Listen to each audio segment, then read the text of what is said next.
There is more to life than merely increasing its speed. First, I have to confess, I'm actually preaching this entire sermon for me. You just have to listen, and you'll understand soon. Truth is that I have developed a nasty habit.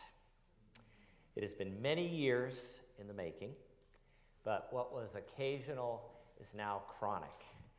And anybody who has had me scheduled to come and pay a visit at your house, you know this. I am always running late.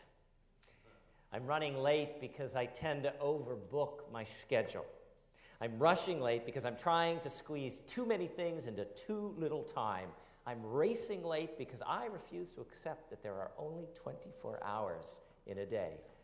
And I'm hurrying late because I still won't accept the fact that I can't do it all. I wonder if anyone else here this morning can relate to that. Anybody? Okay, at least a couple of you. And if not you directly, I'm sure that the world around us, or your children, or your grandchildren, often seem that way. Running, racing, downloading, uploading, multitasking, overbooking, overconnecting, overloading, overdoing, and add to that our excessive overstimulation from TV, texting, cell phoning, web surfing, BlackBerrying, iPodding, Xboxing, Weeing, and webinaring. We are driving ourselves to distraction. We live in a constant state of overstimulation, a constant state of hyperactivity. We have forgotten those wise words of Gandhi. There is more to life than merely increasing its speed. Lucy Yamamoto writes, "Every year in my life, it feels a little more frenzied. From the minute my alarm clock rings, I'm off to the gym, the office, the store, then home to feed the cat, cook dinner, read the newspaper, pay the bills, write in my journal, watch the news, brush my teeth, fall into bed. I can no longer sit still without feeling guilty." Here's an ancient story, a long time ago. I think most of us may have heard it. It's called the Good Samaritan, updated just a bit for today's times. Once upon a time, there was a young rabbi, a Jewish teacher named Yeshua, or Jesus. He looked out at the crowd and said, "Could you repeat your question, please?" A rather harried-looking young woman glanced down at her watch, then quickly restated her question. "Sometimes I feel dead inside. I'm so overextended. How can I feel more whole? How can I find more meaning in my life?" Jesus smiled. "Sit still for a second. Turn off your cell phone and listen to this story." A man was traveling between Boston and Providence. He knew he should have filled up his gas tank before he left the office, but he was running late and was feeling so worn out, and all he wanted to do was just get to where he was going, so he cut it close on the gas and just kept going. He figured he'd grab gas at the next exit, or the next exit, or the next exit on the way. His car ran out of gas about 5 minutes later. He coasted his car into the breakdown lane, got out, stood waiting for someone to stop and help. Oh, it was a dead zone. His cell phone didn't have reception there.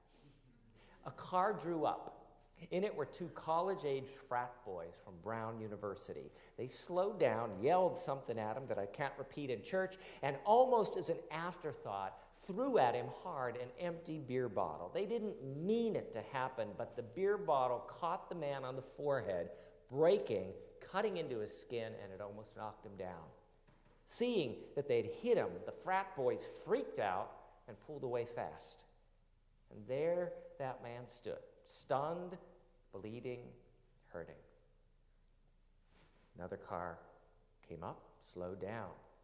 But the environmentalist who was driving hard to get to the hotel in order to get some sleep for tomorrow's conference entitled Saving Life on Earth, and she just drove by still talking to her husband on the cell phone. Next up, the director of a well-known social services agency drove by, but his head was so full of figures and fundraising and fear about the economic downturn that he didn't even notice the bleeding figures standing there. A family passed by next, a family of 2 moms and 2 beautiful babies, newly adopted from China. They saw the man, but the kids were long past bedtime, and they had been driving most of the day, and they just needed to get home and get the kids to bed.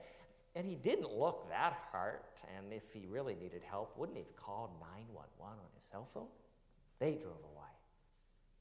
Finally, 2 slightly stoned teenagers drove up. Now, these guys were total slackers. They were tough-looking, they had tattoos everywhere, and piercings in places that you don't even want to think about. Now, these guys weren't going anywhere in particular. They were just feeling mellow, just hanging, going with the flow. "Hey, stop the car," one of them said. "That guy is totally messed up." They got out. "Dude, how'd you cut your face?" the other kid asked.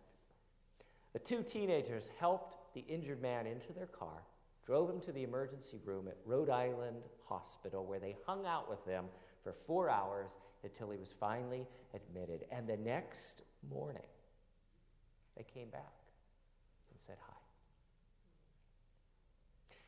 Jesus ended his story and looked at everybody.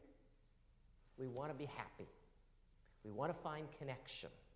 We want to find meaning.